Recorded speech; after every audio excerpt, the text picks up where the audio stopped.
what? The whole internet gets to talk about wet ass pussy, so I do as well. Hell, it's a lot easier than talking about economic policy or Lebanese geopolitics, so let's do it. Because the last 24 hours, all my social media, the entire timeline, Twitter, everything, it's been basically Ben Shapiro's take on WAP versus what I'm going to term woke corporate feminism, which is I want to sort of suss out that idea. So let's get into this because, as the Bible says, us fast talking nerdy Jewish guys with antipathy towards pop culture need to stick together, or else who do we have? So Cardi B and Meg something and the other one made a song. We've all heard it. It's about wet ass p word. P word meaning female genitalia. And there are some whores in the house. There's lots of whores in the house. It's actually a consistent theme that they have a house full of whores. There are even cameos from other women to be the whores in said house. And this is being billed as some sort of female empowerment message from the woke corporate feminists. Now, I find the whole Ben Shapiro thing very fascinating because, let's be honest, this is the entire reason this song is written. Okay? Wet ass pussy and singing about having sex with people is not high art. Okay?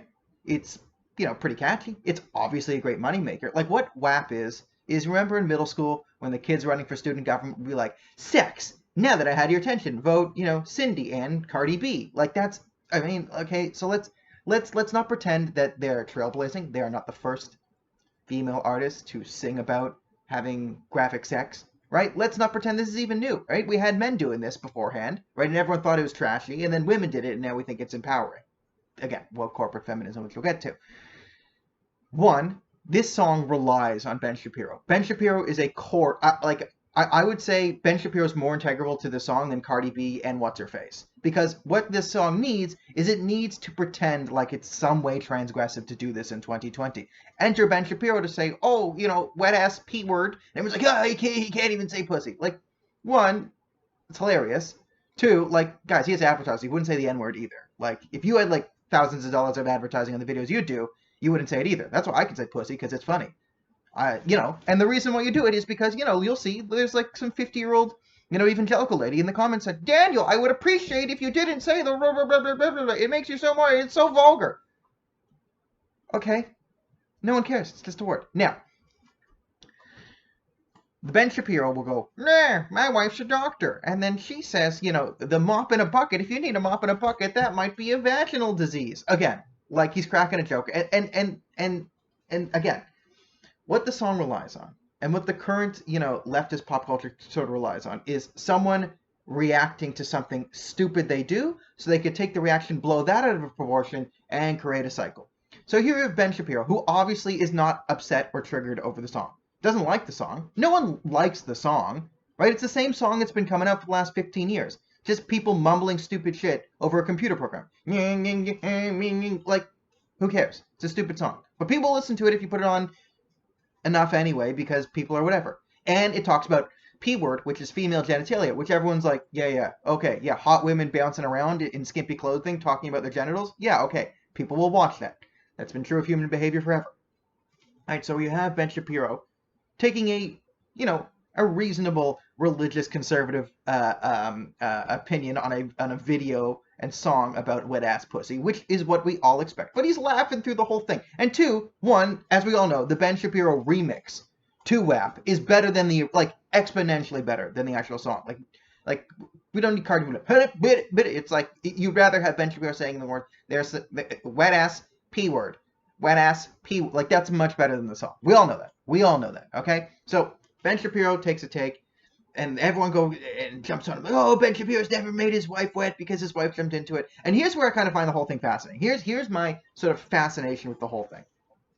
Is we have certain different brands of feminism floating around, right? Liberal feminism, foundation, pillar of Western civilization. Intersectional feminism is just nonsense. But there's this other type of feminism, which often gets, I think, called intersectional feminism. And it's feminism that very, very, very, very few people ascribe to. But it's probably the most popular type being pushed. And that's what I call woke corporate feminism. So this is coming from like the board of directors and this is sort of all the takes that you had from like, Jezebel or whatever hip hop magazine, the Blue Checkmark Brigade that was sort of pretending like WAP, right? You saw these things like, oh, wow, it's like female empowerment, sending a message to the girls that they don't need to be ashamed about their bodies. Like, again, this is ridiculous. This is literally saying, like, everything women do is amazing, everything men do is bad, unless the men then say they're women, in which case they're great again. Like, that's the message coming out here. It's not actual, like, what are the feminist merits? Because, funny enough, if you were to take a feminist, a reasonable, intelligent feminist from the 1960s, who's, it's 1962, she's got her legitimate gripes, she's going on, she's reading books, she's preaching whatever. You take sort of everyone's sort of political ideology and you sort of colorblind the whole thing, and you show them this, and probably what's the most feminist thing that goes on here is that Ben Shapiro likes to joke about his wife being a doctor. And the joke is, if anyone can tell, is that he keeps calling his wife a doctor because he's so proud of his wife, right? That he's basking in his wife's accomplishments. Right? That's the self-deprecating thing. Right? I would ask my wife, who's a doctor, right? It's a joke. Ben Shapiro's wife is a doctor. Probably the most feminist thing to happen in this is that, he doesn't refer to his wife as a kind, generous, like, he loves his wife and he's a great mother, but always, he always portrays his wife as an independent and accomplished woman, not just some whore in his house with some wet-ass pussy. But we live in a day and age where we have, people who, didn't she brag about, like, drugging men and then, like, robbing them, where this woman can then, whip her tits out, sing about some wet-ass pussy, and this is somehow high art. And that's the thing what drives everyone crazy, is the, oh my god, this is so artistic. And everyone's like, yo, that's good, they're ruining society. Like, wet-ass pussy is not ruining society, okay? And also, the conservatives are freaking out. No one's freaking out over it. No one really cares that much. There's no Taliban, right? If you did this in, like, any of these countries, most of that part of the world, what would happen? Like, oh, yeah, can you imagine Cardi B going to Pakistan and, like, I got some wet-ass pussy and some whores in the house. And they chop her head off. And the prime minister would get on TV and be like, well, there were some whores in her house, so of course you got to chop her head off. I mean, what are you going to do? So, all the, cultural relativism, fake outrage, it's just, I just found it entertaining. And it was an easy video to make because I'm really busy today, and maybe I'll do one tomorrow. But you know what?